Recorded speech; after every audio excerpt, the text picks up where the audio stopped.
Welcome to Ep2 Chiropractic, where we are going to help you escalate your development and elevate chiropractic together.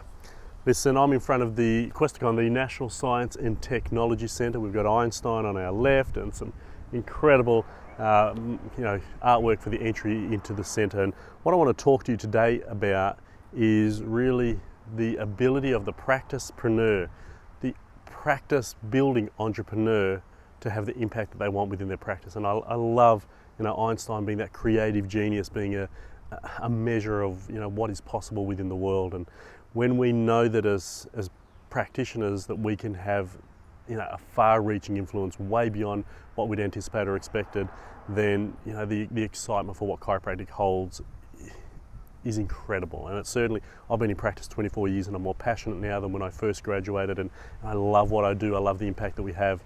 And the idea of a practicepreneur is something that I think practitioners need to know and understand. But to talk about practicepreneur, being a chiropractic practice entrepreneur, I think it's important that we don't just talk about genius, that we also talk about the quality of the questions that we ask. Because the quality of your question determines the quality of your outcome. So oftentimes we've got this question in mind, what does it take to succeed? Or the question, and it's not so much a question, but a definitive position. I want to get out of my associate position and own my own practice so that I can be more successful. I'd have you ask different questions. And the question I would ask is, in which way can I create the most impact? How can I add the most value? Where is it that I am best suited? Where is my best fit in order for me to serve and add value to the community? And I will get well rewarded financially as a result of answering all of those questions correctly. And for some of you, the answer may not be to go into practice for yourself. It might be to joint venture with an existing chiropractor and work within their practice so that they can mentor and lead you, so that they can leverage their maybe entrepreneurial skills and you can leverage your caregiving skills.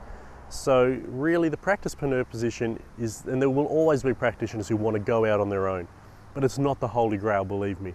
The Holy Grail is how valuable your service, contribution and impact can be to your patients, to your practice, to your community and to humanity.